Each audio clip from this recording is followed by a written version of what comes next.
एउटा पाठ नेपाली जनताले सिक्नुपर्ने कुरा के हो भन्दाखेरि राष्ट्र ठुलो कुरा हो, राजगद्दी पनि ठुलो कुरा होइन। नेपाली जनता भेडाबाख्रा हुन्। नोटको बिटो जम्मा गर, चुनावको बेला नोटको घाँस हाल, ती जम्मै भोट तिमीलाई आउँछन्। एसडी मुनिको चेलो भएर, रको एजेन्ट भएर बाबुरामै पहिले गए, बाबुरामले प्रचण्डलाई चाहिँ लिएर गए। यिनीहरू बाबुराम र प्रचण्डलाई नोएडामा राखेर इन्डियन आर्मीले सुरक्षा दिएर राखे। यी पार्टीहरू जो आफ्नो देशको विरुद्ध, आफ्नो देशकै विरुद्ध हतियार चलाउनलाई विदेशीले खान दियो भन्दैमा हतियार चलाउन आउँछन्, तिनको बुद्धि कति होला, तिनको क्षमता कति होला? भोट हालेर बनाएको भनेको संविधान चाहिँ बनाउने कतिजना भने जम्मा 6 जना मान्छे। यथार्थमा संविधान बनाउने 6 जना। अहिले जुन लडिरहेछन् यिनीहरूले मात्रै बनाएको हो त्यो संविधान। विदेशीको खेल सबै ठाउँमा छ।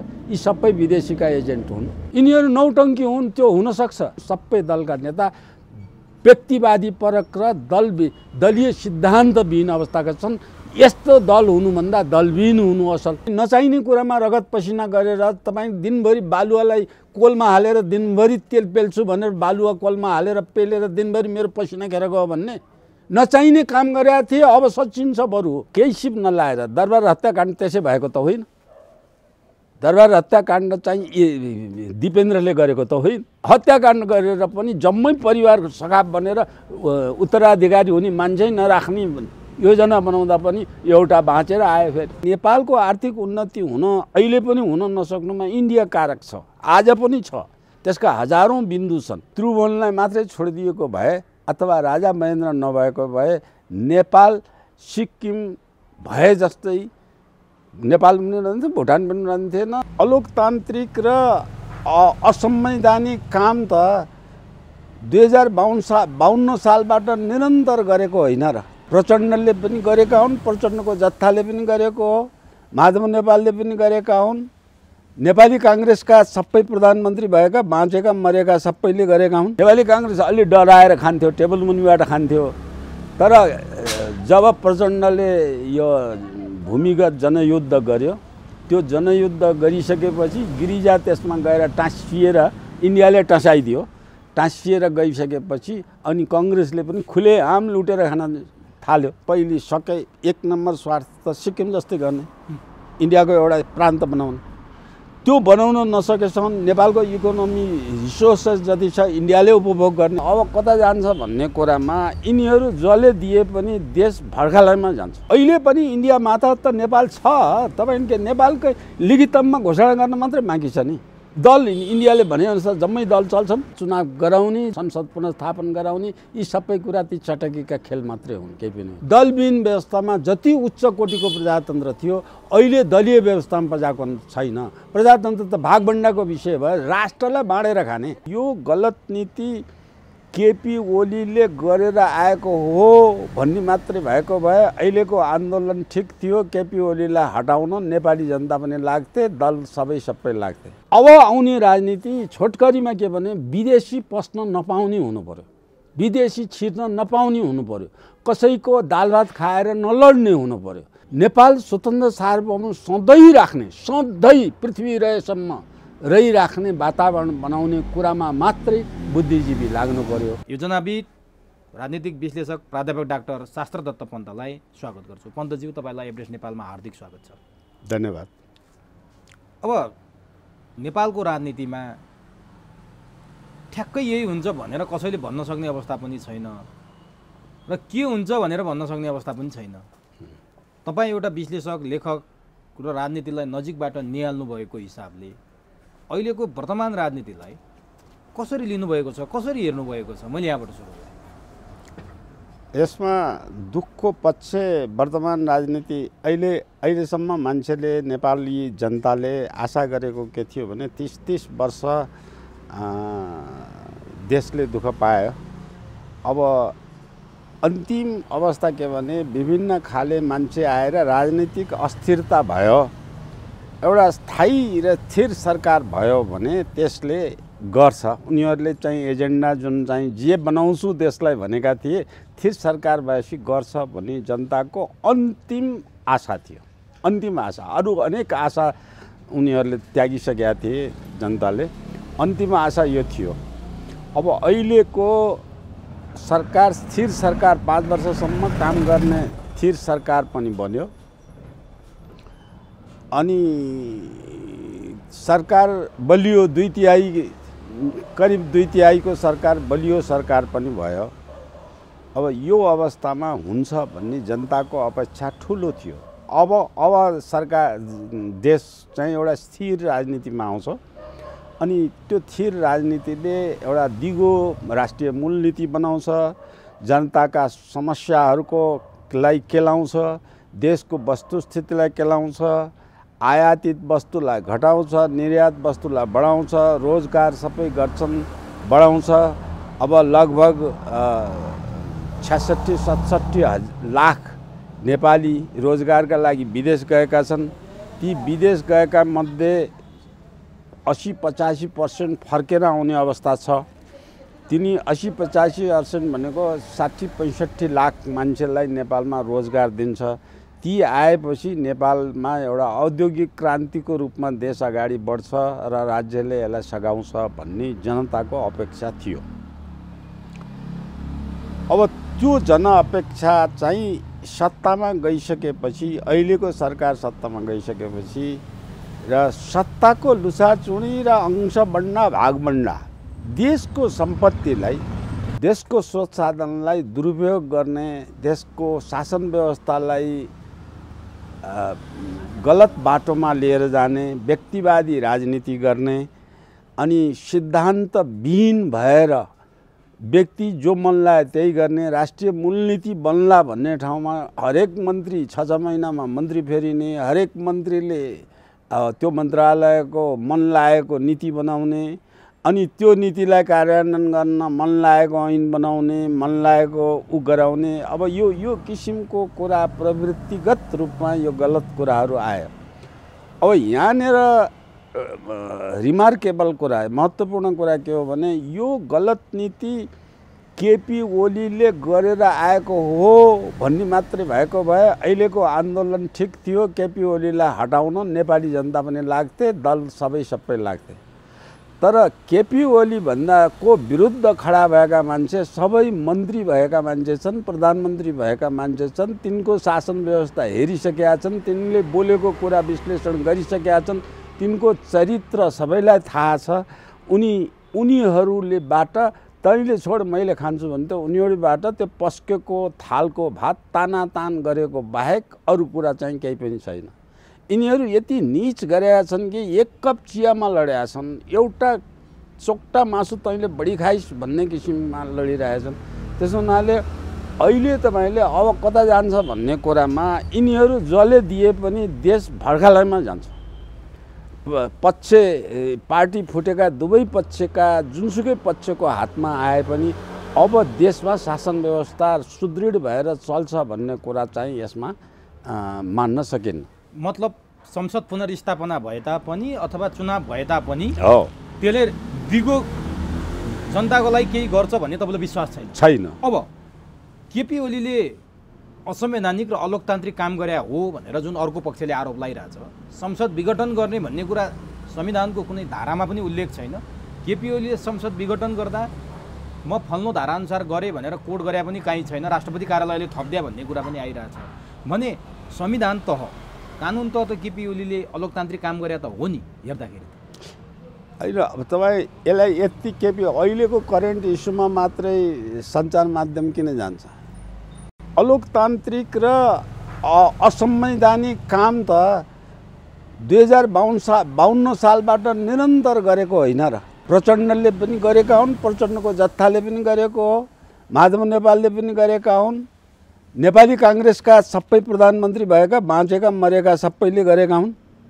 हैन, कुनले कानुन सङ्गत रूपमा चाहिँ संविधान सङ्गत रूपमा देशप्रति समर्पित भएर देशलाई यति वर्षमा यस्तो बनाउँछु भनेर विश्वको व्यवस्था, विश्वमा शासन गर्नेहरूले गरेको नमुनाको एउटा पनि नमुना यहाँ नआउने। यिनीहरूको बुद्धि कस्तो छ भन्ने कुरा छ। साम्यवाद, नेपाललाई साम्यवाद बनाउँछु भन्ने प्रचण्ड र बाबुराम संसारको क्यापिटलिजमको नेतृत्व गरेर बसेको स्विजरल्यान्डमा खोज्न जाने, अनि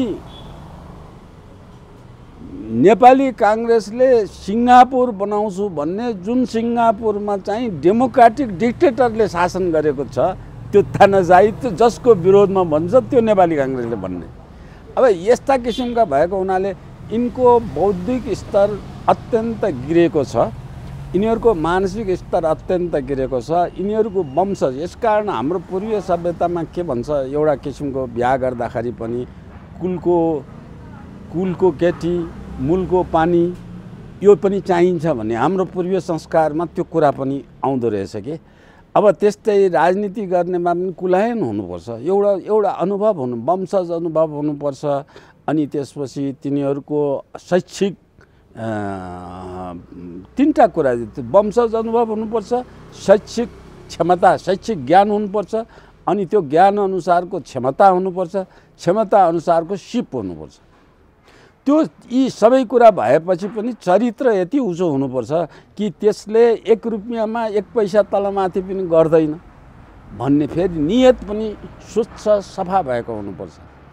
यी सबै गुणहरू अहिले भएका राजनीतिक दलका कार्यकर्ताहरू चिनेका, जसको नाउँ सुनिएको छ, तिनीबाट हुने सम्भवै छैन। अब नि जस्तो तपाईँले अघि भन्नुभयो नि, शान्ति स्थायित्व समृद्धिका लागि जनताले केपी ओलीको जुन अहिले सरकार बनाएको छ, तत्कालीन माओवादी केन्द्र र तत्कालीन नेकपा एमालेको गठबन्धनलाई झन्डै 2/3 मत दिए। उनीहरू पार्टी एकता पनि गरे, जनताको ठुलो आशा थियो। तपाईँले अघि व्याख्या गरिसक्नुभयो।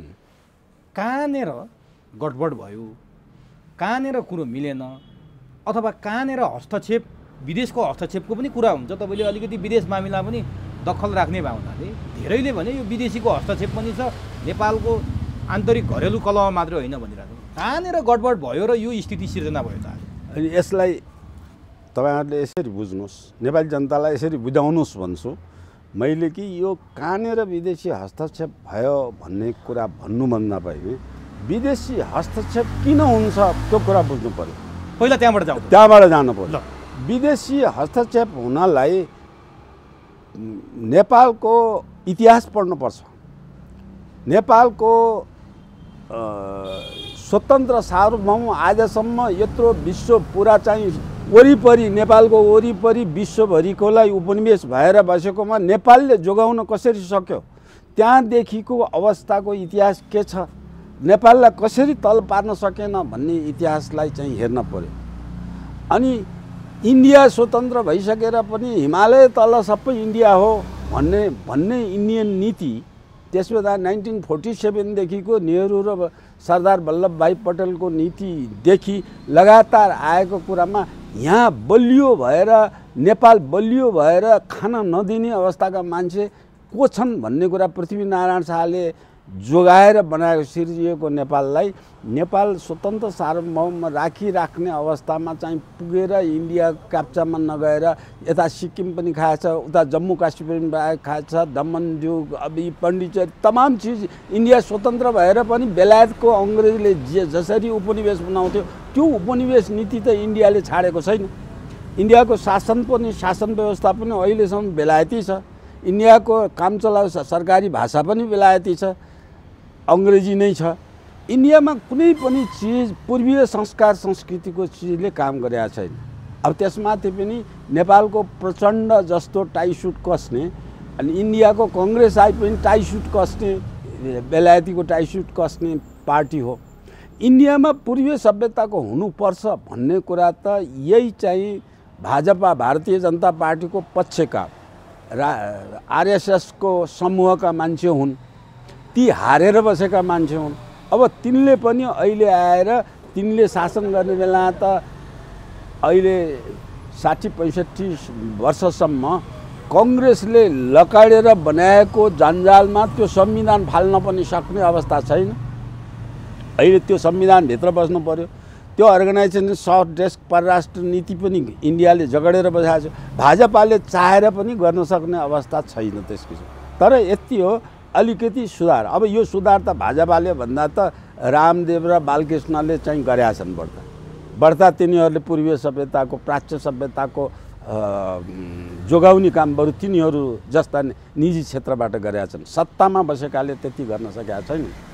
अब त्यो भारतको पछाडि लाएर यहाँ चाहिँ अब यो इतिहास बुझ्नुपर्ने कुरा के हो भने यहाँ राजा महेन्द्र नभएको भए, त्रिभुवनलाई मात्रै छोडिदिएको भए अथवा राजा महेन्द्र नभएको भए नेपाल सिक्किम भए जस्तै नेपाल पनि रहन्थ्यो, भुटान पनि रहन्थेन, तिब्बत पनि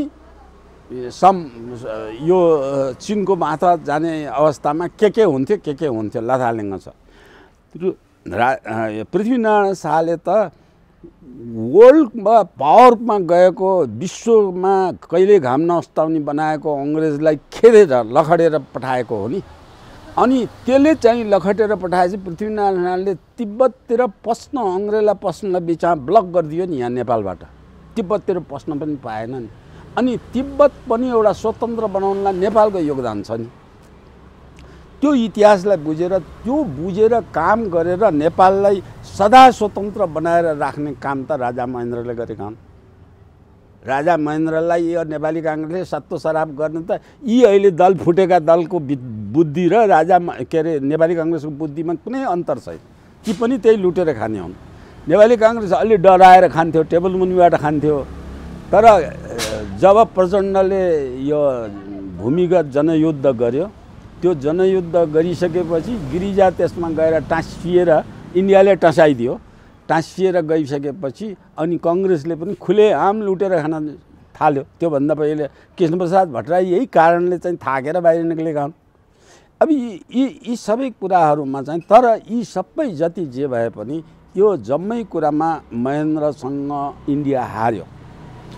अब महेन्द्रको खुबी के भयो भने नेपालमा चाहिँ विश्वले कसैले गर्न नसकेको विकासको गति इस्टाब्लिस गरे। नेपालमा कुनै कार्यालय थिएन, अफिस थिएन, साहित्य सङ्गीत कलाको विकास गर्ने ठाउँ थिएन, बोल्ने ठाउँ थिएन, बस्ने ठाउँ थिएन, सडक थिएन, यातायात थिएन। अब इन्डियामा निर्भर गर्ने सबैभन्दा ठुलो इन्डियाको डोमिनेसन के हुन्थ्यो भनेदेखि आफ्नै देशमा एउटा जिल्लाबाट अर्को जिल्ला जान इन्डिया पसेर आउनु पर्थ्यो। त्यो किसिमको त्यो जम्मै रियलाइज गरेर लिएर आएर नेपालमा आत्मनिर्भर हुनुपर्छ। 10-15 वर्षमा नेपाल 15 वर्षमा नेपाल आत्मनिर्भर हुनुपर्छ। उद्योग धन्दा चाहिने सबै फटाफट इस्टाब्लिस गरे। अनि नेपालबाट मात्रै हिँड्ने बाटो पूर्व पश्चिम राजमार्ग बनाए। हवाई यातायात दुर्गम ठाउँलाई सुगम बनाउनलाई नेपालभरि 42-43 ठाउँमा हवाई एयरपोर्टहरू बनाए। अब यो बनाएर फटाफट गएको दुर्भाग्य, नेपालीको दुर्भाग्य चाँडै उनको आयु लामो भएन।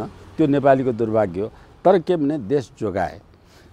त्यो देश जोगाइमा अर्को छोटकरीमा मैले इतिहास बताइदिन लागेको, त्यो देश जोगिएको देशलाई विकसित देश कसरी बनाउने र स्वतन्त्र विश्वमा गएर 14 सालमा महेन्द्रले चाहिँ नेपाल संयुक्त राष्ट्र सङ्घको सदस्य नै नहुन दिएको थियो नि त इन्डियाले। नभएपछि त त्यसै लिड्के मेसो लाउने थियो। अब त्यसमा कति लडे महेन्द्रले र राष्ट्रसङ्घको सदस्यता बनाए। राष्ट्रसङ्घको सदस्य बनाइसकेर पनि विश्व समूहले नेपाल स्वतन्त्र देश हो भनेर थाहा पाएको थिएन। त्यो नेपाल स्वतन्त्र देश हो, सार्वभौम देश हो भन्ने, कस्तो सार्वभौम देश हो भन्ने कुरा अब राजा वीरेन्द्रले गर्न थाले। त्यो देखाउनलाई चीनबाट ट्रकमा 50वटा खाली ट्रक हो आर्मीको लागि, चीनबाट किनेर केही हतियार चीनबाट किनेर ल्याए। त्यो किनेर ल्याएर इन्डियासँग लड्नु पनि थिएन। इन्डियासँग चीनबाट किनेर ल्याएको हतियारहरू जुन छ, त्यो हतियारबाट विश्वमा एउटा सेन्सेसन पैदा गर्ने कि नेपाल स्वतन्त्र सारमा प्रश्न उठ्छ। प्रश्न उठेपछि जवाफ दिन पाइयो। नेपाल स्वतन्त्र देश हो, सार्वभौम देश हो, इन्डियासँग किन्न सक्छ, बेलायतसँग किन्न सक्छ, चीनसँग किन्न सक्छ, अमेरिकासँग पनि किन्न सक्छ। त्यो किन्न सक्छ भन्ने हिसाबले मात्रै नेपालले त्यो विश्वमा नेपाल स्वतन्त्र सार्वभौम मुलुक हो भनेर देखाउनलाई मात्रै किने आयो के।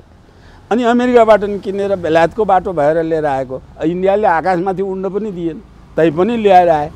अब त्यसको परिचय यति मात्रै हो कि नेपाल, त्यसपछि नेपाल शान्ति क्षेत्र एउटा बनाउनु। अब मैले भन्दै थिएँ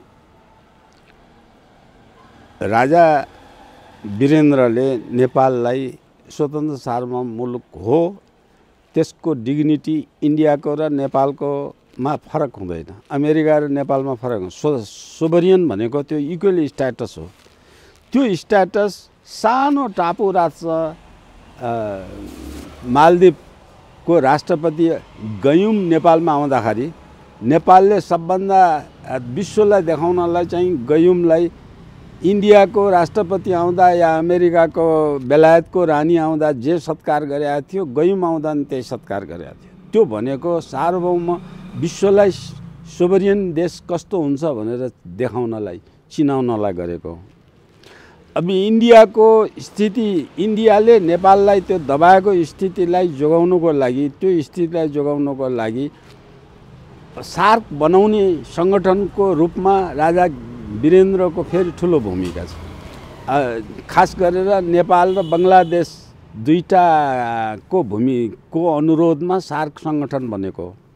त्यो सार्क सङ्गठन बनिसकेपछि माझ त सार्कको इन्डिया पर्छ नि, त इन्डियाले चाहिँ यसको सार्कको राजधानी इन्डियामा बनाउनलाई इन्डियाले प्रयत्न नगरेको पनि होइन नि। कुनै पनि देश मानेन, कुनै पनि देशले चाहिँ इन्डियामा बनाउन मानेन। इन्डियाले छिमेकीलाई मित्रता त त्यति बनाइराख्न सकेका छैन। त्यो कुराको भूमिका खेलेर नेपालमा विश्वमा शान्तिप्रिय देश नेपाल मात्रै हो, नेपाल मात्रै सबैको मित्र छ, कसैको शत्रु छैन भनेर सार्कको क्यापिटल राजधानी नेपालमा बनाउन खोजे। त्यसको नेपालमा हुने बित्तिकै त्यसको पछाडि धेरै कारण छन्। युएनओका रिजनल अफिसहरू फटाफट नेपालमा आउन थाले, नेपालमा पर्यटन विकास गर्न सघाउ पुग्यो, नेपालमा तमाम चिजको कुरा गर्यो। यसरी त्यो सार्वभौम शक्तिले इन्डियाको शक्तिभन्दा नेपालको शक्ति ठुलो हो, त्यो शक्तिलाई दिगो पार्छु भनेर शान्ति क्षेत्र प्रस्ताव नेपालमा राजा वीरेन्द्रले राखे। शान्ति क्षेत्र प्रस्ताव राखिसकेपछि विश्वका सबै शक्ति राष्ट्रले त्यसलाई एकैसाथ समर्थन गरे।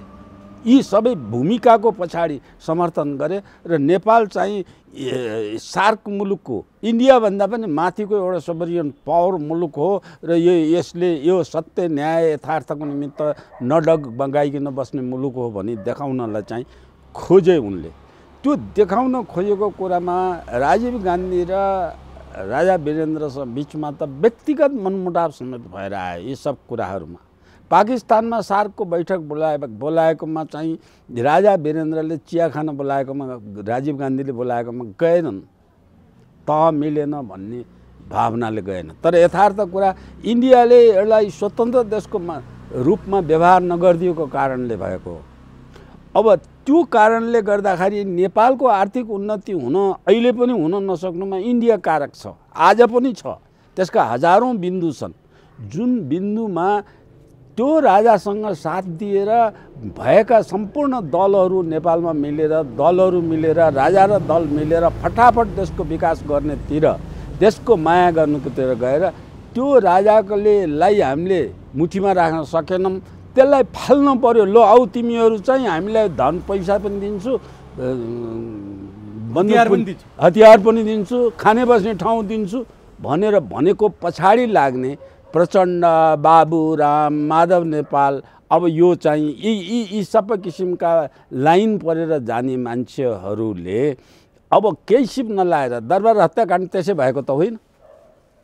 दरबार हत्याकाण्ड चाहिँ दिपेन्द्रले गरेको त होइन।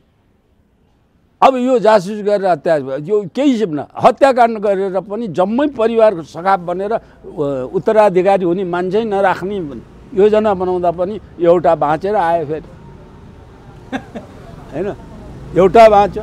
अब त्योबाट पनि तहल्का भयो। अब के गर्ने, यसो भए पनि भएन, उसो भए पनि भएन। ल त्यसको विरुद्धमा तिमीहरू खडा भएर त्यसको विरुद्धमा आऊ, अब त्यसलाई फाल्नुपर्छ भन्ने किसिमको विरुद्धमा गए। त्यस विरुद्धमा गएपछि यो राजा वीरेन्द्र र राजा ज्ञानेन्द्रको पालामा भएकोमा चाहिँ एउटा पाठ नेपाली जनताले सिक्नुपर्ने कुरा के हो भन्दाखेरि राष्ट्र ठुलो कुरा हो, राजगद्दी पनि ठुलो कुरा होइन भन्ने पाठ यी दुईटा राजाले देशलाई दिएका छन्। नेपाली जनताले बुझ्नुपर्ने कुरा भनेपछि राजगद्दी त्यागेर पनि देश जोगाउन उनीहरू तत्पर भए। राजगद्दी आज पनि राजगद्दी भन्दा राजगद्दी ठुलो होइन राष्ट्र ठुलो भन्ने चाहिँ त्यो भावना अभिव्यक्त भएको छ। त्यो वैदिक संस्कारको कुरा त्यहाँ आइरहेछ, सत्यको कुरा त्यहाँ आइरहेछ, यथार्थको कुरा त्यहाँ आइराखेको छ। भने यो किन यसो भइरहन्छ भन्नेमा हामी गएको थियौँ नि, किन विदेशी हस्तक्षेप भइरहन्छ? हो, अब विदेशी हस्तक्षेप भइराख्ने बेला यसै सानो कुराले गरौँ के, यी पार्टीहरू जो आफ्नो देशको विरुद्ध आफ्नो देशकै विरुद्ध हतियार चलाउनलाई विदेशीले खान दियो भन्दैमा हतियार चलाउन आउँछन्, तिनको बुद्धि कति होला, तिनको क्षमता कति होला, तिनको सिप कति होला, तिनी कति लोभी पापी होलान्। जुन देशको मान्छे पेट दुख्यो भनेर कपाल उपचार गर्न, एउटा किडनी फेर्न पर्यो, एउटा चाहिँ सानो रोग लाए स्वास्नीलाई उपचार गर्न पर्यो भने इन्डिया जान्छन्। इन्डियाको 5 स्टार होटलमा बसेर उपचार गरेर आउँछन्। तिनी लोभी पापी छन् भन्ने कुरा नेपाली जनताले बुझ्नै सकेनन्, नेपाली जनतालाई बुझाउन सकिएन। अब यो सब किसिमको कुराहरूमा आएको कारणले नेपालमा चाहिँ यसरी बुझौँ, यी दलहरूले नेपालमा वेश्यालय खोलेका छन्। वेश्यालयमा खोलेको वेश्यालयमा इन्डिया आयो, पस्यो, त्यहाँ विदेशी आएर त्यहाँ बसे। विदेशीको दोष हो कि वेश्यालय खोल्नेको दोष हो? यो कहिलेदेखि सुरु भयो त यस्तो वेश्यालय? होइन, यो चाहिँ नेपालप्रति आँखा लागेको त इन्डिया स्वतन्त्र भएदेखि निरन्तर हो। तर यो हदको वेश्यालयमा इन्डियाको प्रवेश भयो नि, जस्तो महेन्द्रले रोकेका थिए भन्नुभयो, त्रिभुवनले त झनै देशै कोल्याप्स गरेका थिए भन्नुहुन्छ तपाईँ? होइन, त्यो गर्ने बेला त अब यिनीहरू यो कुरालाई हेर्नुहुन्छ भने 18 सालको नेपाली काङ्ग्रेसको आन्दोलनमा पनि इन्डियाको तालभात छ, तर त्यति चर्को थिएन, दबायो नेपालले। फेरि 24 सालमा आन्दोलन गरे, त्यसमा पनि इन्डियाकै दाल भात छ। इन्डियाले पनि पैसा नपुगेर अब त्यो केमिकल निषेध चिजहरूलाई चाहिँ अफ्रिकामा बेलाएर, त्यो त गिरिजाले आफै भाषणमा बोलेको छ नि, अनि त्यो रको चिफले यहीँ आएर कान्तिपुर टेलिभिजनमै बोलेका छन्। तिनीहरू त्यो गरेर त्यसरी पनि नेपालमा ल्याएको, त्यसमा पनि असफल भए। त्यसपछि भएन भनेर जनआन्दोलन चलाउनलाई चाहिँ यहाँ नेपालमा जनआन्दोलन सञ्चालन गर्न भनेर इन्डियाले फेरि जनता नै नेपाली जनता उठाएर विद्रोह गराउने भनेर 36 सालको आन्दोलन गराए। 36 सालको आन्दोलनमा गिरिजाले भाषण गर्ने बेला 10 जना मान्छे नै उपस्थित नभएर इन्डियाले चाहिँ 500 जना दिनको दैनिक ज्याला दिएर सिक्किमका नेपालीहरू, नेपाली बोल्ने त चाहियो, सिक्किमका नेपाली ल्याएर धरारमा भाषण गर्नलाई 500 जना सिक्किमी ल्याएर इन्डियाले राजदूतावासले ल्याएर अनि गिरिजाको मनोबल उठाएर त्यसरी गर्यो। गिरिजाको मनोबल गिर्न नगयो भनेर विश्वका कुनै राष्ट्राध्यक्षले नपाएको सम्मानलाई चाहिँ दिल्लीमा सम्मान इन्डियाले दिएर गिरिजालाई इन्डियामा चाहिँ बोलाए। यी सब किसिमको कुराहरू आएछ। 36 सालमा पनि जनता राजा भएको हुनाले 36 सालमा यदि सिरियाको जस्तो राष्ट्रपति भएको भए त्यो जम्मै आन्दोलनलाई भुटेर सखाप गरिदिन्। त्यहाँ त 8-10 लाखलाई मारेका छन्। त्यो मारेको भएदेखि त नेपालमा 36 सालको आन्दोलनबाटै मार्न सुरु हुन्थ्यो नि। अनि राजा भएको हुनाले राजाले राष्ट्र ठुलो हो, नेपाली जनताले जे भन्छन् त्यही दिन्छ। ल, जनमत सङ्ग्रह, जनताले के भन्छन् भनेर जनमत सङ्ग्रह गराइदियो। जनमत सङ्ग्रहले नि राजा पक्षमा नि राजाको पक्षमै जनमत भयो। जनमत भएर आएर बनाएको संविधान, जनमत सङ्ग्रहले ऱ्याटिफाई गरेको संविधान, जनताले बनाएको संविधान 2047 को संविधानलाई अब त्यसलाई पनि त्यसै तिनैले बनाएको हो, त्यसलाई पनि मान्दिनँ भने अब मान्दिनँ भनेर आएपछि त्यो 47 सालको संविधान हुँदा कुनै विद्रोह भएर आएन नि, विद्रोह भएर जनताले लिएर आएको हो नि त नि। त्यो आएको त के हो भन्दाखेरि नेपालको जलस्रोत रक्षा र परराष्ट्र इन्डियामा दिनुपर्छ भनेर एसके सिंहले परराष्ट्र सचिवले नेपालमा आएर राजा वीरेन्द्रलाई दिएकोमा हात काटेर इन्डियालाई दिनु, त्यसबेला कङ्ग्रेस दोषी छ, इन्डियालाई दिनु भन्दा नेपाली जनतालाई दिन्छु भनेर नेपाली जनतालाई सबै अधिकार दिएर म संवैधानिक भएर बसेँ आजदेखि भनेर आफै घोषणा गरिदिएको हो। 46 सालको कुरा, 46 सालको कुरा।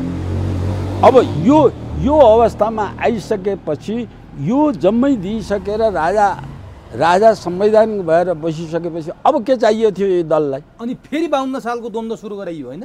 फेरि 52 सालको द्वन्द्व सुरु गराइयो। 52 सालको द्वन्द्व पनि यही भागभण्डाको कारण आएको। पहिले त कङ्ग्रेसको 9वटा सिट मात्रै थियो माओवादीको। अब माओवादीलाई नेपाली जनताले के चिनेनन्, सञ्चार जगतले के चिनेनन् भने जुन देशमा बोल्न पनि पाइँदैन, चुनाव गर्न पनि पाइँदैन, प्रतिनिधित्व गर्न पनि पाइँदैन, उग्र तानाशाह छ, त्यो देशमा मात्रै सशस्त्र विद्रोह हुन्छ संयुक्त राष्ट्रसङ्घको हिसाबले। नेपालमा दलीय व्यवस्था नि आएको थियो। राजा संवैधानिक भएर 7 सालदेखि भनेको दलहरूले भनेको संवैधानिक भइदेऊ भन्यो, उस राजा संवैधानिक भएर पनि बसिरहेको छ। अनि बोल्न पनि पाइन्छ, लेख्न पनि पाइन्छ, पढ्न पनि पाइन्छ, भाषण गर्न पनि पाइन्छ, दलमा चुनावमा भाग लिन पाइन्छ, चुनाव लड्न पाइन्छ। अनि त्यो पाउँदै इन्डियामा या भूमिगत भएर नेपालमा सशस्त्र विद्रोह किन गर्न पर्यो? त्यो कुरामा युएन पनि चुक्या छ के। अब उल्टो युएनले यहाँ चाहिँ ऊ पठाउँछ होइन, मिलिट्रीहरू यो गर्ने चाहिँ मध्यस्थता गर्न भनेर पठाउँछ। त्यो त इन्डियाले उक्साएर मिसनरीलाई, इन्डियाले पनि यो माओवादीको द्वन्द्व पनि नेपालले दबाउन नसकेको त होइन, दबाएको हो नि। तर त्यसपछि कहिले भन्दाखेरि चाहिँ जब चाहिँ मिसनरीलाई इन्डियामाथि मिसनरी थपिएर आए, मिसनरीले नोटको बिटो चाहिँ नर्वे मार्फत मिसनरीले चाहिँ आए, अनि माओवादीमा यसरी आइराखेकोमा त्यसलाई पनि दबाउनलाई आफ्ना जनताले राजा वीरेन्द्रको वैदिक संस्कारको सिद्धान्त के भने ती विद्रोही भएर मेरो विरोधमा भयो भने आफ्नो जनताको विरुद्ध गोली हान्नुहुन्न भन्ने सिद्धान्तमा यिनीहरू घेराबन्दी भएको बेला पनि पटक पटक राजाले छोडिदिएर बाँचेका हुन् नि। अनि यो युद्धै गर्न नपाउने इन्डियाले प्रजातान्त्रिक मुलुक भन्छ नि आफूलाई, विश्वको नम्बर 1 प्रजातान्त्रिक मुलुक भन्छ। प्रजातान्त्रिक मुलुकले यस्तो काम गर्छ, यस्तो निक्रिय काम गर्छ जहाँ बोल्न वाक प्रकाशन स्वतन्त्रता छ, पार्टी खोल्न स्वतन्त्रता छ। त्यो पार्टीलाई लिएर आएर त्यो व्यवस्था राज संस्था फाल्न भनेर पैसा खर्च गरेर युद्ध गराउँछ। त्यो इन्डियाको स्वार्थ के थियो? नेपालमा अस्थिरता हुने अथवा स्वार्थमा इन्डिया यो स्वार्थ तपाईँहरू सामान्य बुझ्नुपर्ने के कुरा के भने नेपाल पहिले सके 1 नम्बर स्वार्थ त सिक्किम जस्तै गर्ने, इन्डियाको एउटा प्रान्त बनाउने। त्यो बनाउन नसकेसम्म नेपालको इकोनोमी रिसोर्सेस जति छ इन्डियाले उपभोग गर्ने, जलस्रोत, वन स्रोत, यी जडीबुटीका स्रोत अनेक स्रोत छन् नि नेपालमा, खनिज छ अनेक किसिमका, त्यो स्रोतलाई उपभोग गर्ने। त्यसैको लागि जनयुद्ध बनाइएको थियो, गराइएको थियो। हो त्यो मातहत राख्न। अहिले पनि इन्डिया मातहत त नेपाल छ। तपाईँको नेपालकै लिखितममा घोषणा गर्न मात्रै बाँकी छ नि। दल इन्डियाले भनेअनुसार जम्मै दल चल्छन्, राजनीति तिनीहरूले भनेअनुसार चल्छन्। उद्योग धन्दा बेच, गरिब बनाऊ देश भने बेचिदिए यिनीहरू, बेच्न यिनीहरू तयार छन्। यहाँ चाहिँ केही पनि आयात व्यापारमा भन्सार दर कति गराउने, इन्डियन सामान मात्रै नेपालमा आउने बनाउने कसरी बनाउने, नेपाली सामान इन्डियामा जाँदै नजाने कसरी बनाउने भन्ने सानो कुरा। अदुवा जस्तो सबै रोगको औषधि गर्ने चिज नेपालबाट इन्डियामा पठाउनलाई इन्डियाले चाहिँ यो क्वारेन्टाइन टेस्ट नगरी हुँदैन, अनेक बहाना गरेर अदुवा जान दिन्न। अदुवा त औषधि हो नि, जडीबुटी हो नि, मसला हो नि।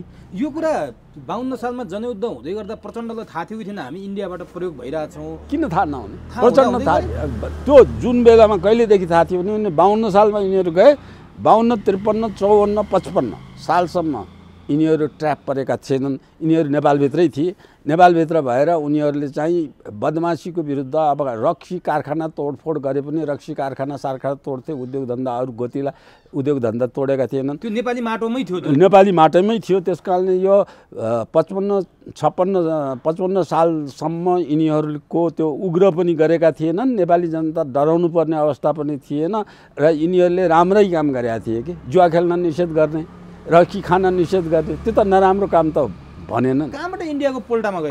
अब यो विद्रोह गरेर राजा विरोधमा फाल्न परेको थियो, इन्डिया हारेर बसेको थियो। त्यो बेला चाहियो थियो एउटा चाहिँ शक्ति, त्यो शक्तिलाई त्यही शक्तिमा आयो। त्यो त कहिलेदेखि भने जुन मितिदेखि 40 बुँदे लेख्नेदेखि 40 बुँदे जुन माग भट्टराईले लेखेको त्यो 40 बुँदे हेर्नुहोस्, त्यो 40 बुँदे चाहिँ प्रायोजित रहेछ। यिनीहरूलाई त्यसरी जहाँ त्यो 40 बुँदे प्रायोजित रहेछ भन्ने, किनभने त्यो 40 बुँदेमा इन्डियाको विरोधमा आधाभन्दा बढ्ता दफा इन्डियाको विरोधमा छ। इन्डियालाई चाहिँ गोली ठोकेर हत्या गरेर त्यो ग्रेटर नेपाल नै फिर्ता ल्याउनुपर्छ भने जस्ता कुरा त्यसमा छन् सबै। अब त्यो कुरा चाहिँ त लिएर मान्छेलाई अलमल्ल पारेर सपोर्ट लिन पो गरे रहेछ त। भए त बाबुरामै त्यहाँ एसडी मुनिको चेलो भएर रको एजेन्ट भएर बाबुरामै पहिले गए। बाबुरामले प्रचण्डलाई चाहिँ लिएर गए। यिनीहरू बाबुराम र प्रचण्डलाई नोएडामा राखेर इन्डियन आर्मीले सुरक्षा दिएर राखे। नेपालको आर्मीका तालिम हायर क्याडरको तालिम दिने मान्छे र त्यो माओवादीका लडाकुलाई एउटै तालिम केन्द्र त्यहाँ उत्तराखण्डमा एउटै तालिम केन्द्रमा लगेर तालिम दिएर राखेको छ। बराबरी सङ्ख्यामा छ अझ।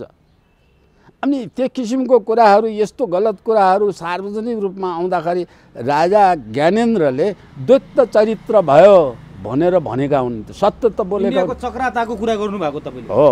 चक्रातामा त्यो अनुसारको तालिम एकतिर माओवादीलाई अर्कोतिर नेपाली सेनालाई तालिम दियो भारतले, डबल रोल प्ले गर्यो। हो। अनि यो कुरा प्रचण्डबाट थाहा थियो कि थिएन? किन थाहा नहुन्थ्यो? किन गरे त थाहा पाउँदा देशघात होइन। उनीहरूले थाहा उनीहरूले लगेर चाहिँ पालेर इन्डियन आर्मीको सुरक्षा गार्डबाट गार्ड बसेर पालिएका छन्। तिनलाई थाहा नहुने? सबै थाहा छन्। थाहा हुँदा हुँदै देशमाथि घात गरे। देशघात गर्ने नै गएको। यिनीहरूको देशप्रति प्रेमै छैन। मैले प्रेम छैन, यिनीहरू देशप्रति माया छैन। यिनीहरू जुनसुकै बेला यो चाहिँ जुन सिक्किमको उसले लेन्डुप दोर्जेले जे गरे त्यही गर्न यिनीहरू तयार छन्। अहिले पनि यिनीहरूको हातमा शासन जान हुन्न भन्ने धारणा, मेरो पक्का धारणा के हो भन्दाखेरि यिनीहरूले देश सुरक्षित राख्दैनन्, देश बेच्छन्। यिनीहरूकोमा त म अहिलेको स्थितिमा आउँछु। अब त्यसपछि भारतको काखमा खेलेका यिनीहरू तपाईँको भाषामा कसरी फेरि मिसनरी क्रिस्चियनमा चाहिँ कसरी गयो त? पश्चिमाको पोल्टामा फेरि कहाँबाट गयो? यसो हेर्नुहोस्, क्रिस्चियनहरू लेख्नु भएको छ एउटा। यसमा पश्चिमाको पल्टामा जानलाई पहिलो कुरा 4000 कम्युनिस्ट चाहिँ पश्चिमा क्रिस्चियनहरूले कम्युनिस्ट विश्वभरि 4000 कम्युनिस्ट पार्टी जन्माएका छन् क्रिस्चियनहरूले। जो देख्न सक्दैन। कम्युनिस्ट भनेको मतलब क्रिस्चियनले त मन पराउने, क्यापिटलिस्टले मन पराउने विषय त होइन। तर त्यो उनीहरूले नै विश्वभरि चाहिँ बनाइराखेका छन् सङ्गठन। त्यस्तो सङ्गठनमा यस्तो लडाकु सङ्गठन पाइसकेपछि नेपालमा उनीहरूको एउटै स्वार्थ, नेपालमा धर्मनिरपेक्ष बनाउने। अनि रुगान्डा उरुन्नी अफ्रिकामा चाहिँ हुटु र टुस्टीको बिचमा द्वन्द्व बनाएर आफ्नो स्वार्थ साधन गरे जस्तो नेपालमा चाहिँ आएर नेपालमा अब खोजे यिनीहरूले बाहुनवाद भनेर लिएर आए, जातिवाद लिएर आए। यिनीहरूले चाहिँ नाक चुच्चेर नाक बुच्चे भन्ने नारा लिएर आए। त्यो ठ्याक्कै टुट्सु र हुटुजको जस्तै रूपमा यहाँ गए। यो षड्यन्त्र बनाउनु त जम्मै क्रिस्चियन एकदम सिपालु हुन्छन्। अब त्यो जम्मै क्रिस्चियनहरू लिएर आएर उनीहरूको तीनटा क्रिस्चियनका तीनटा स्वार्थ थिए। एउटा स्वार्थ क्रिस्चियनले पृथ्वीनारायण शाहको विरुद्ध बदला लिने, पृथ्वी शाहलाई लखटेर पठाएको थिए, त्यो वंश विनाश गराएर बदला लिने।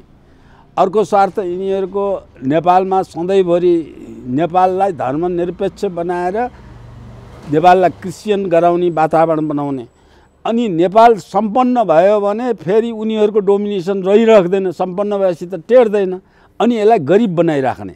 त्यो गरिब बनाइराख्नलाई यिनीहरूलाई सङ्घात्मकता पनि चाहियो। क्रिस्चियनले नि समर्थन गरे, त्यो त लडाउन पाइयो। अनि जातीय सङ्गठन भयो, संविधानमा राख्न लाए। अनि यहाँ चाहिँ संविधानलाई स्थानीय इकाइलाई चाहिँ जात जातको इकाइका रूपमा स्थानीय इकाइलाई ल्याएर स्थानीय इकाइ उनीहरूले भने जस्तो उनीहरूले यो जम्मै कोरेको कतिवटा बनाउने, कस्तो बनाउने, सङ्घ कतिवटा बनाउने सबैको कोर्ने काम चाहिँ क्रिस्चियन मिसनले गरे। क्रिस्चियन मिसनले यतिसम्म गरे कि लास्ट आवरमा अब केपी ओलीले पशुपति पूजा गरेको भन्ने कुरा यहाँ जोडिने एउटा पोइन्ट के आउँछ भने लास्ट आवरमा त्यो क्रिस्चियनहरूले नेपाललाई सधैँ क्रिस्चियनको सधैँ बाहुल्यमा आएर नेपाललाई क्रिस्चियन कन्ट्री बनाउने वातावरण बनाउने कुरामा आउँदाखेरि अब नेपालका नेताहरूलाई मनग्गै यिनीहरूले चाहिएको धन दिएर पहिले लिएर आए। अब त्यो बनाउनेमा सबभन्दा पहिला प्रचण्डहरूलाई यिनीहरूलाई हतियारको कमी थियो, त्यो पैसोको कमी थियो। अझै पनि इन्डियाले दिएर पनि पर्याप्त थिएन र मिसनरिजहरूले खास गरेर त्यसबेला EU को अध्यक्ष नर्वे थियो, नर्वे मार्फत आयो, EU अध्यक्ष मार्फत त्यो आएर त्यसबाट यिनीहरूले कति जति दिएको छ तपाईँको अध्ययनले के देखाउँछ? प्रचण्डले कति पैसा लिएछ? पैसा त अब बेला बेलामा चाहिएको बेला जति चाहे त्यति दिएछ, तिनीहरूलाई दिने भन्ने कुरा त छैन। यो संविधान लागू गर्ने बेला संविधान हिन्दू राष्ट्र राखेर मात्रै लागू गर्ने भन्ने प्रेसर जुन बेला बिल्ट भयो थियो, त्यो प्रेसरमा त्यो संसदलाई बाँड्न भनेर 8 अरब रुपियाँ त त्यो संसदलाई त्यो किन्नलाई कसले चाहिँ फेरि त्यतातिर जान्छ, नजानेबाट लिएर सङ्घातमा घोषणा गरिहाल भन्ने बेला त्यसै बेला दिएको छ। अब बन्दुक अहिले खोलाले बगायो, पानीले बगाएर लिएर गयो भन्ने अदर देन नेपालको सेना र प्रहरीले प्रयोग गरेको लुटेको हतियार बाहेक अरू जम्मै हतियार त यिनीहरूले गायब गरे। कोही चाहिँ ISISलाई बेचे भन्ने पनि छ, त्यो इन्डिया मार्फत नै आएको हो, इन्डिया मार्फत नै बेचियो। त्यो हतियार खोलाले बगाए भनेको केही त्यसमध्ये अलिकति लुकेको यता पूर्वतिर पहाडीमा कहाँ चाहिँ अहिले पोहोर साल कहाँ भेटियो, कोशी किनारमा त्यहाँ भेटियो अलिकति। अब यो सबै त यिनीहरूले त्यसैमा पनि बेचेर व्यापार गरेर फेरि खाएछ। प्रचण्डसँग त पैसाको त केही कमी छैन, अथाह पैसा छ। तर केही दिन अगाडिको अन्तर्वार्तामा प्रचण्डले न मसँग राजकीय सत्ता छ न मसँग पैसा छ, केपी ओलीले राजकीय सत्ता र पैसाको प्रयोग गरेर सेटिङ गरेर निर्वाचन आयोगमा पनि सेटिङ गरेका छन्, अदालतमा पनि सेटिङ गरेका छन्, त्यसको विरुद्ध टाउको फोड्न तयार हुने आन्दोलन गर्नुपर्छ, अब टाउकैमा हिर्काउनुपर्छ भने नि त प्रचण्डले। उसले अरू जानेकै के छ, उसले जानेको सिप, हरेक मान्छेको सिप हुन्छ, उसको सिप नै टाउकोमा हिर्काउने हो।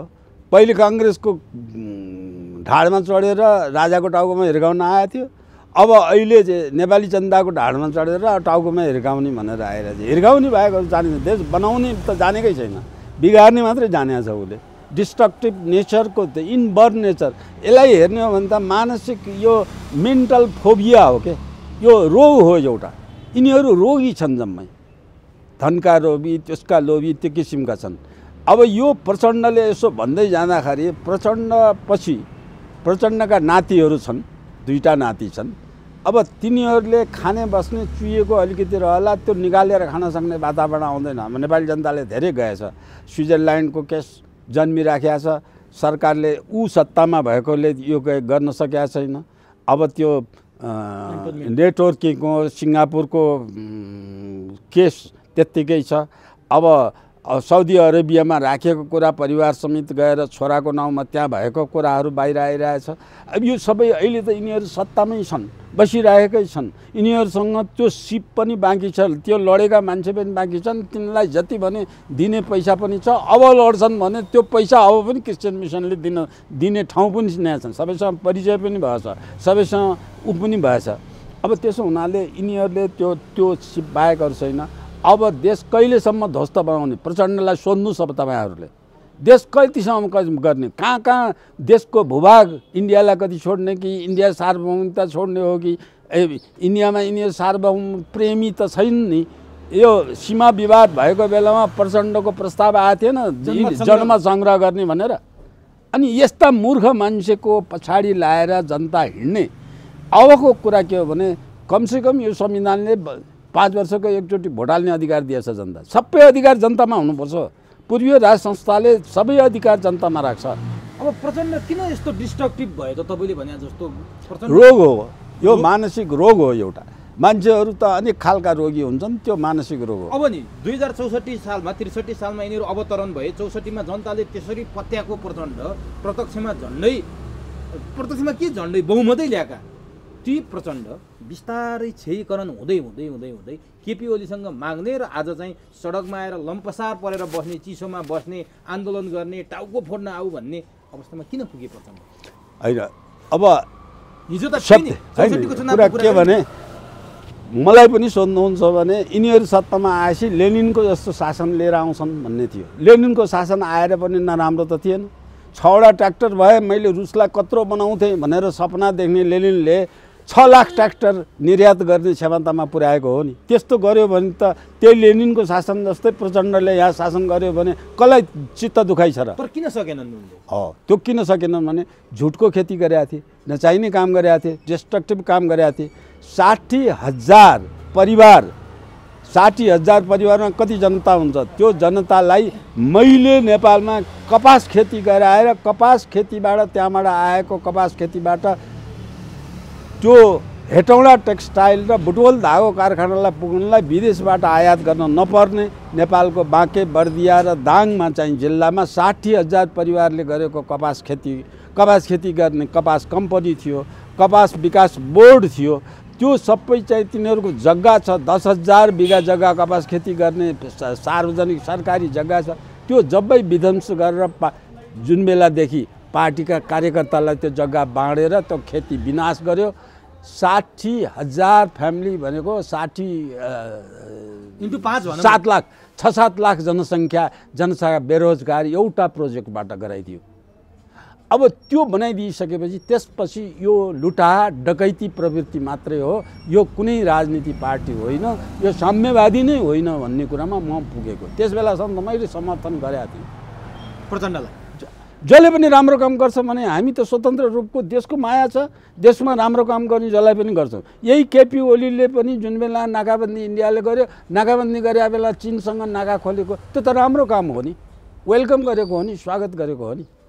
तर केपी ओली र प्रचण्ड मिलेर देशलाई एउटा यात्रामा लैजालान्, एउटा समृद्ध मुलुक बनाउलान् भन्ने थियो। यिनीहरू बिचमै यिनीहरूको हल फुट्यो। यहाँनिर अब भनिदिनुहोस्, तपाईँले दुईटालाई राम्रोसँग अध्ययन गर्नुभएको छ। केपी ओलीले ल्याएको लाइन ठिक छ कि प्रचण्डले ल्याएको लाइन? प्रचण्डले चुनाव हुनु हुँदैन, अहिले संसद पुनर्स्थापना हुनुपर्छ भन्छन्। केपी ओलीले कुनै पनि हालतमा चुनाव हुनुपर्छ भन्छन्। यो संविधानकै हत्या भयो, संसदको हत्या भयो, 5 वर्ष जान दिनुपर्छ भन्नेहरू पनि छन्। तपाईँले चाहिँ के लाग्छ? यो यो दुईटै मध्ये अघि नै मैले भनिसकेँ, दुईटैमा जो आए पनि देश बर्बादै गर्ने मान्छे आउँछ, देश बर्बादै गर्ने पद्धति आउँछ। यो दुईटै ठिक छैन। चुनाव भए पनि ठिक छैन, चुनाव नभए पनि के छ त यहाँबाट जनताले त एउटा निराशाको बादल पो छायो। मैले यो अहिलेको अवस्थामा भन्नुहुन्छ भने यो संविधान नै बाधक छ। अहिले चाहिँ गर्ने हो भने यो संविधानलाई फाल्नुपर्छ। अहिलेको संविधानमा 31वटा गरेर जातीय सङ्गठन जुन छन्, त्यो जातीय सङ्गठन जनतालाई फुटाउने जातीय सङ्गठन तोडिनु पर्यो। यो चाहिँ सङ्घात्मक राज्य प्रान्त जुन बनाएछ 7वटा प्रान्त खारेज हुनु पर्यो। अनि यो चाहिँ जनमत सङ्ग्रहबाट राजनीति पद्धति चयन हुनुपर्छ भने अबको राजनीति पद्धति जनमत सङ्ग्रहले दफामा जनमत सङ्ग्रह। राजतन्त्र कि गणतन्त्र भनेर होइन, त्यो राजतन्त्र गणतन्त्र एकदलीय दुईदलीय बहुदलीय के जनताले चाहन्छन्, नेपाली जनताले चाहेको सबैलाई मत दिन पाउनु पर्यो। त्यसमा 51%ले यस भनेको कुरालाई मात्रै लिएर जानु पर्यो। यो अहिलेको संविधानमा अवस्था हुँदैन। अब आउने राजनीति छोटकरीमा के भने विदेशी पस्न नपाउने हुनु पर्यो, विदेशी छिर्न नपाउने हुनु पर्यो, कसैको दाल भात खाएर नलड्ने हुनु पर्यो। बाइदी नेपाली, फर्दी नेपाली, अब्द नेपाली चाहियो। त्यो अवस्थाको संविधान लिएर आउनुपर्छ। यो संविधानभन्दा त 47 सालको संविधान धेरै माथिल्लो त। त्यसो भए तपाईँले भनेको कुरा त केपी ओलीले गरे जस्तो देखियो नि। प्रचण्डहरू के भन्छन् भने केपी ओलीले संघीयता, गणतन्त्र, धर्मनिरपेक्षता, समावेशिता यो सबै संविधानको उल्लङ्घन गरे भनेर प्रचण्ड माधव नेपालले आरोप लाउँछन्। तपाईँ त्यही संविधान खारेज हुनुपर्छ, त्यही गणतन्त्र खारेज हुनुपर्छ भन्नुहुन्छ। केपी ओलीले साँच्चीकै त्यो गर्दै हुनुहुन्छ? केपी ओलीको लाइन ठिक रहेछ नि त? होइन, केपी ओलीको लाइन ठिक र बेठिक मैले जान्दिनँ। केपी ओलीले पनि यो संविधानलाई संरक्षण गरेर संविधान अन्तर्गत नै गइराखेका छन्। अब यो संविधान नै खराब भएको हुनाले संविधानलाई नै बदल्नुपर्छ, संविधान जनताले बनाउनुपर्छ। यो संविधानको रूपरेखा के भने विश्वलाई देखाउनलाई जनताले जनमत सङ्ग्रहबाट ल्याएको जनप्रतिनिधि निर्वाचन, संविधान सभाको निर्वाचन गरेर ल्याएको भन्ने देखाइने। तर क्रिस्चियन इसारामा गएर सांसद नियुक्ति गर्ने, खल्तीका मान्छे, घरमा भात पकाउने मान्छे, भाडा माझ्ने मान्छे, भारी बोक्ने मान्छेलाई, आफूले केही पनि नबुझ्ने मान्छेलाई सांसदमा बहुमतमा पराउने, सांसदमा बिकाउने गरेर लिएर आए। अब त्यो सबै भएका मान्छे जति छन् त्यस्ता मान्छेले भोट हालेर बनाएको भनेको संविधान चाहिँ बनाउने कतिजना भने जम्मा 6 जना मान्छे। यथार्थमा संविधान बनाउने 6 जना अहिले जुन लडिरहेछन् यिनीहरूले मात्रै बनाएको हो त्यो संविधान। त्यो संविधान जस्तै छैन। कोही संविधानविदले संसारको संविधानविदले आएर भने बौलाले बनाएको संविधान छ। संविधानको एउटा दफाले अर्को दफालाई काट्छ, अर्कोले अर्कोलाई काट्छ। नसक्ने असम्भव कुराहरू पनि लेखिया छ, हुँदै नहुने कुराहरू पनि लेखिया छ। अब यहाँ एकातिर चाहिँ छुवाछुत प्रथा अन्त्य गर्ने बनाएको छ, उतातिर चाहिँ आयोग छुवाछुत दलित आयोग बनाएर दलित आयोग सधैँभरि त्यसलाई अधिकार दिएर अब गैर दलित भएका मान्छे दलित भएर चाहिँ दलितको सङ्ख्या बढ्दै जाने बनाइराखेको छ। अब छुवाछुत अन्त्य गर्ने हो कि छुवाछुत सधैँभरि राख्ने हो, कहिल्यै नसकिने बनाउने हो। तिनले रोजगार पाउने कुरा चाहिँ मतलबै छैन, तिनले शिक्षा पाउने कुरासँग मतलबै छैन, तिनले चाहिँ सुविधा पाउने कुरासँग मतलबै छैन। तिनको चेतना अभिवृद्धि गरेर तिनीहरूलाई सही कुरा बुझ्ने क्षमता भएको मान्छे बनाउनलाई मतलबै छैन। भएको कुरालाई तोडियो। तर यहाँ केपी ओलीमाथि प्रचण्ड माधव नेपाल समूह अरू प्रतिपक्षी दलहरूले प्रतिगमन गरेको जस्तो 62-63 मा राजा ज्ञानेन्द्र विरुद्ध प्रतिगमनको आन्दोलन गर्थे नि, केपी ओलीले प्रतिगमन गरे, पश्चगामी गरे, केपी ओली ज्ञानेन्द्र पथमा गए, जङ्गे समेत भने प्रचण्डहरूले। भनेपछि के हो त यो केपी ओलीले साँच्चै प्रतिगमन गरे हो? जङ्गे भन्दा महाजङ्गे त तिनीहरू हो। के अरे यो कुरा मलाई सोध्नुहुन्छ भने यो मलाई मतलबको कुरा होइन, मतलबको कुरा होइन भने सतै कुरा हो। यो बाहिर संसारमा क्षणिक प्रलोभन एकछिन 5 मिनट भाषण गरेर त चटकीले वास्तविक कुरा के हो? सुन्नु त, चटकीले टुडीखेलमा चाहिँ औषधि बेच्नलाई वरिपरि घेरा हालेर बाँदर नचाहेर चटकी गर्छ नि, त्यो चटकी भन्दा चुनाव गराउने, संसद पुनर्स्थापन गराउने, यी सबै कुरा ती चटकीका खेल मात्रै हुन्, केही पनि होइन। सही कुरा गहिराइमा जाने हो भन्दाखेरि चाहिँ विदेशीको खेल सबै ठाउँमा छ। यी सबै विदेशीका एजेन्ट हुन्। अब थोरै मात्रामा अमेरिकाका होलान्, धेरै इन्डियाका होलान्, थोरै बेलायतका होलान्, थोरै चाइनाका होलान्, त्यो हुने कुरा। तर सबै विदेशीको खेलबाट खेलेका छन्। विदेशीको खेल खेल्ने अवस्था मलाई मान्ने छैन। नेपाली कुनै पनि बुद्धिजीवीलाई यो कुरा मान्ने छैन। जो डलरको बिटो खाए छैनन् ती बुद्धिजीवीहरूले चाहिँ यो मान्दैनन्। नेपाल स्वतन्त्र सार्वभौम सधैँ पृथ्वी रहेसम्म रहिराख्ने वातावरण बनाउने कुरामा मात्रै बुद्धिजीवी लाग्नु पर्यो। यो बुद्धिजीवी र सञ्चार माध्यमले स्वतै खेल धेरै खेले, दिगो कारणको कारण खोजेन, गहिराइमा गएर जनतालाई सचेत बनाउने वातावरण बनाएनन्। फलस्वरूप चाहिँ जनता त्यही लोभमा पसेर चाहिँ त्यो तिरस्कार गरिएको बाँदर मुडेमा चाहिँ सार्वजनिक बसमा बम पड्काएर मान्छे मारेको ठाउँबाट त्यही प्रचण्डले चुनाव जितेर आउनु र त्यहाँकाले भोट दिनु, त्यसले फेरि मैले यसलाई चितवनलाई स्वर्ग बनाइदिन्छु, तिमीहरूको 6 अरब रुपियाँ अहिले ल्याइदिन्छु भनेको पत्याएर भोट दिने, त्यो जनता। अब अहिलेको समस्या के हो भने जनताले भोट हाल्ने ठाउँको समस्या हो। जनताले यिनलाई यी सबै एकचोटि परिचानेका, नचिनेका, जानेका, यी बदमास गरेका, जति लडाकु भन्ने, जति यी चाहिँ टाउको थापेर युद्ध नै गर्न सधैँ तम्सिने, यिनीहरूलाई वडा अध्यक्षबाट पनि वडा सदस्यबाट पनि हराउनुपर्छ। जबसम्म यिनीहरूलाई हराउने वातावरण बन्दैन त्यो अधिकार जनतालाई जाँदैन। यिनले लुटेको धन छ, धन लिएर चुनावमा चन्द्रशेखरले नेपालमा आएर गिरिजाप्रसादलाई भनेको कुरा के हो भन्दा नेपाली जनता भेडाबाख्रा हुन्, नोटको बिटो जम्मा गर, चुनावको बेला नोटको घाँस हाल, ती जम्मै भोट तिमीलाई आउँछन्। चन्द्रशेखरले गिरिजालाई सिकाएको पाठ हो यो। त्यही पाठ यिनले निरन्तर अहिले पनि ल्याइरहेछन्। चुनावका बेला त्यही गरेर हाल्छन्। भोट हाल्न पैसो लिएर भोट हाल्ने पद्धतिको अन्त्य। अनि चरित्रलाई भोट हाल्ने, असल चरित्रको मान्छे को हो, शिक्षित को हो, त्यो एकातिर बनाउनु पर्यो।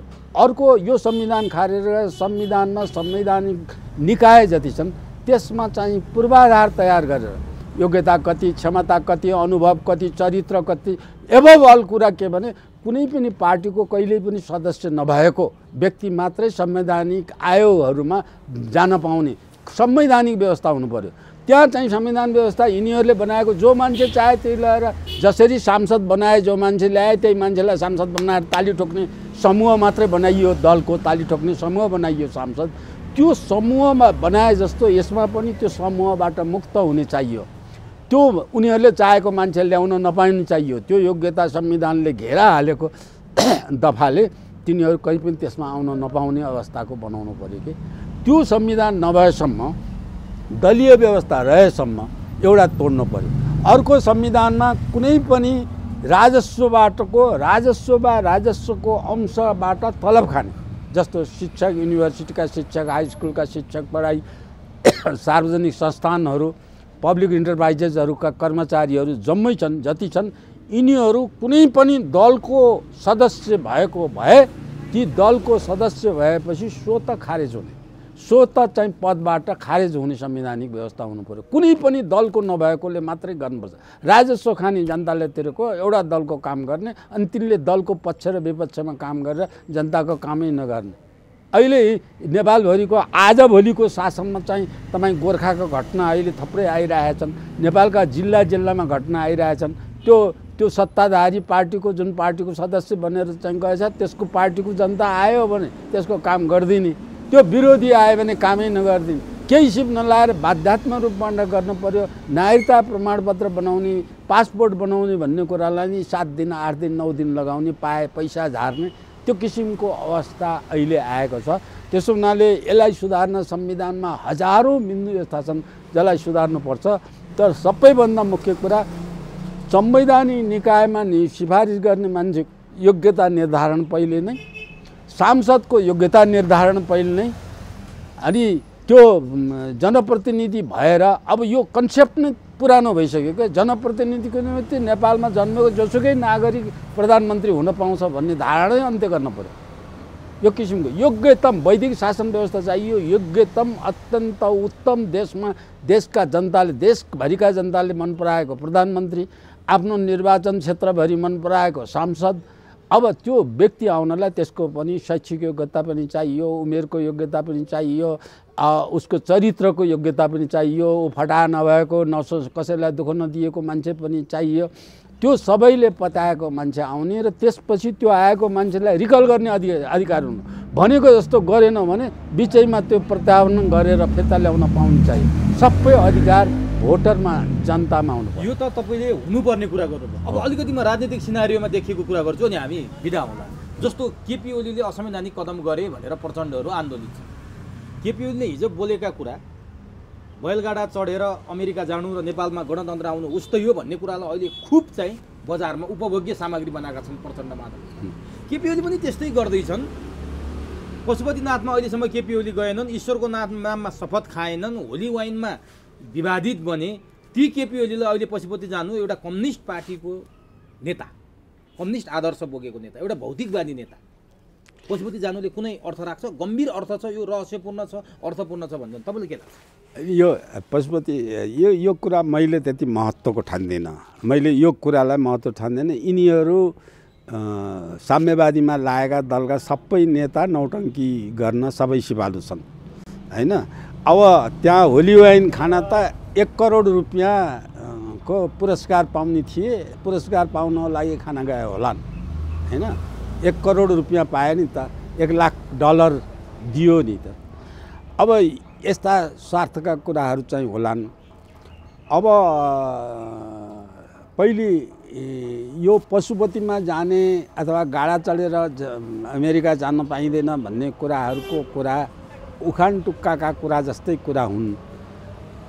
पुरा यथार्थ कुरा के हो भने यिनीहरूले के भन्छन् र के गर्छन्, अब भनेकै कुरामा विश्वास गर्नुपर्छ भन्ने कुरा होइन। कोभिड पनि बेसार पानी खाए निको हुन्छ, बेसार पानी खाऊ केही पनि हुन्न भनेकै हुन् नि त।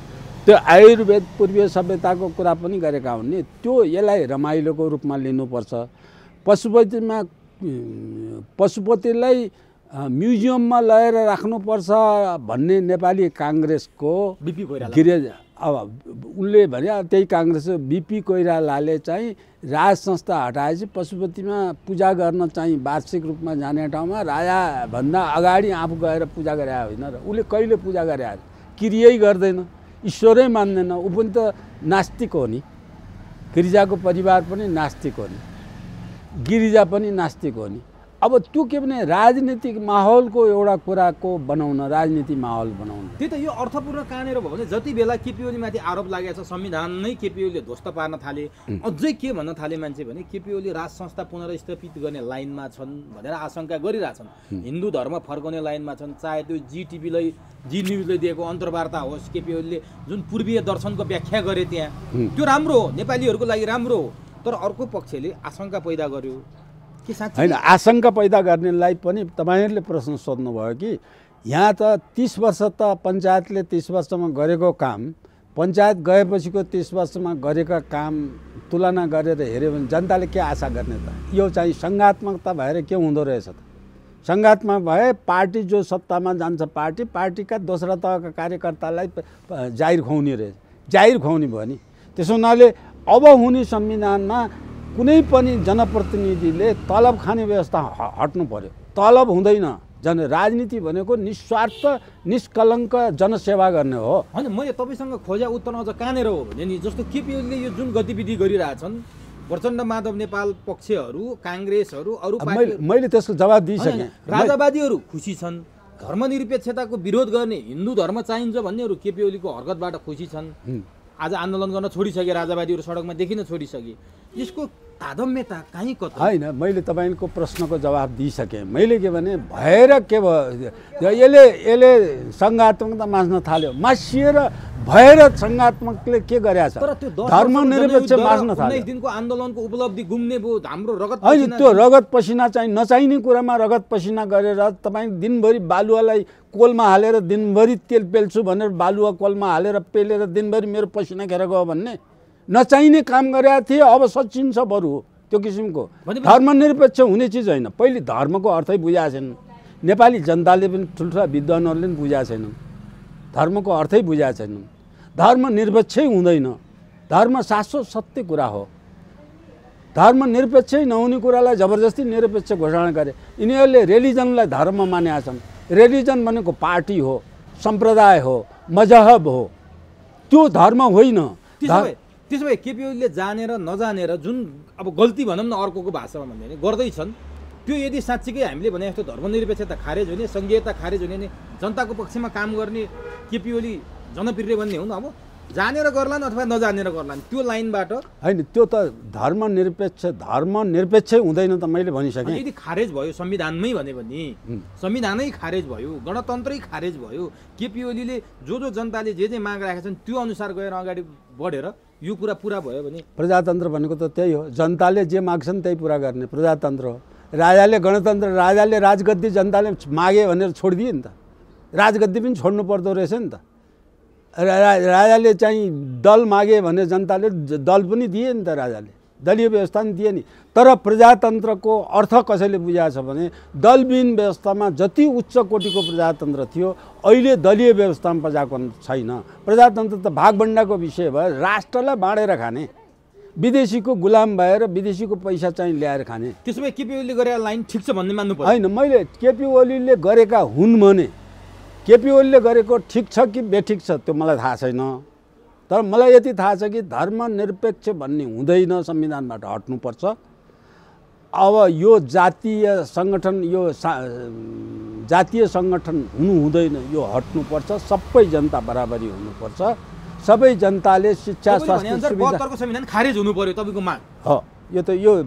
यो त खारेज नभए पनि, खारेज नभए जनताले आफै निष्क्रिय भएर खारेज हुने त बनाउँछन्। यी दलै नभए नि जनताले यसलाई खारेज गर्छ। अब अन्तिममा यति यस्तो भइरहँदा प्रचण्ड र बाबुरामको रहस्यमय भेटघाट बाक्लो भयो, फेरि यिनीहरू एक ठाउँमा आउन थाले। उपराष्ट्रपति नन्दबहादुर पुनले त्यो तादम्यता मिलाएर केही दिन अगाडि उनीहरूको वार्ता भयो। अब उनीहरू केपी ओली विरुद्ध एउटा मोर्चा बनाउने, त्यसमा चाहिँ यो महत्त्वको कुरा छ। यो के हो? यो तपाईँको यो महत्त्वपूर्ण कुरा छ। यो कुरा के हो भन्दाखेरि परिस्थिति पर्यो भने यो 17,000 मान्छे मार्ने मध्ये 17,000 मान्छे मार्नेको अब यो इन्टरनेसनलाइज हुने सम्भावना छ। त्यो चाहिँ सूत्र नाकाम बल्छी लाएर विदेशीहरू बसिरहेछन्। आफ्नो स्वार्थ साधन गराउनलाई भनेको मानिसु भने तँलाई हेगमा लैजान्छु भनेर जहिले पनि उतारिरहेछन्। अब अहिले अंशबन्डा गरेर प्रचण्डको अहिलेसम्मको अवस्था के हो भन्दाखेरि म यस्तै हाउगुजी गरेर देशमा सत्तामा बसै ठोकाइ गर्छु भनेको जनताले स्वाट्टै छोड्दै गएर चाउरिएर चाहिँ एमालेमा मिल्न आउनु पर्यो। अब एमालेमा मिल्न आएर एमाले र माओवादी फेरि फुटेर यो द्वन्द्व जुन निहित स्वार्थको लागि मैले भने एक कप चियाको लागि लडेर देश ध्वस्त बनाइरहे यिनीहरूले त्यो चाहिँ अवस्थामा चाहिँ यो अवस्थाबाट यिनीहरू लडेका कारणले टुक्रिएर यिनीहरू यो पनि नआउने त्यो पनि नआउने बाँदरको नरिवल जस्तो यसले पनि खान नपाउनु त्यसले पनि खान नपाउनु बाँदरले खाने भएपछि त्यो बाँदरले खाने अवस्था आउन थाल्यो भने फेरि यिनीहरू मिलेर नफुटम्बा भनेको छ। त्यो त केपी ओलीले फेरि प्रस्ताव लैसक्यो नि, त्यो उसको विरुद्ध बोलेका कुरालाई चाहिँ फिर्ता लग अनि आऊ हामी पार्टी एक हौँ, हामी पार्टी फुटेकै छैन भनेर त केपी ओलीले पनि भनिसकेका छन्। के हुन्छ त अब? त्यो हुनसक्छ, यिनीहरू नौटङ्की हुन्, त्यो हुनसक्छ, त्यो सम्भवै त्यो असम्भव भन्ने कुरा नै नहुनसक्छ। तर केपी ओलीको अबको कुरा त के भने पार्टी जुटेर चुनाव घोषणा गरिसक्यो, चुनावमा जाऊँ, सबै चुनाव चाहिँ गरिहालौँ भन्नेतिर केपी ओली होला, होइन पार्टी फुटेर संसद पुनर्स्थापन गरौँ भन्ने फेरि खान पाइन्छ भन्नेमा यिनीहरू होलान्। अब त्यो बाहेक अरू कुरा यति छोटकरीमा कुरा के भने यो दलका सबै दलका नेता जो सत्तामा जान सम्भावना मानेका छन् सबै दलका नेता व्यक्तिवादी परक र दलीय सिद्धान्तविहीन अवस्थाका छन्। यस्तो दल हुनुभन्दा दलविहीन हुनु असल। यो प्रजातन्त्रको हत्या गर्नुभन्दा प्रजातन्त्रको संरक्षण गर्ने व्यवस्थाको देशलाई खाँचो छ। प्रजातन्त्र नभइकन देश गतिलो हुँदैन। स्वतन्त्र सार्वभौम प्रजातान्त्रिक देश जसले बनाउन सक्छ त्यसैले गर्ने पद्धति नै चेन्ज गर्नु। बाबुराम र प्रचण्ड एकै ठाउँमा आउने, एउटै पार्टीमा आउने सम्भावना के यिनीहरू फुट्ने हिजो थिए नि त, आज आउनलाई के गाह्रो छ? आउन सक्छन्, विदेशीले मिलाइदिँदैछ भन्छन्। त्यो मिलाउन सक्छन्, आउन सक्छन्। त्यो कुनै पनि फुटाउने पनि उनी हुन्, जुटाउने पनि उनी हुन्। हस्, समय दिनुभयो, अत्यन्तै महत्त्वपूर्ण भनेर राखिदिनु भयो। यसको लागि तपाईँलाई हार्दिक धन्यवाद। धन्यवाद यहाँलाई।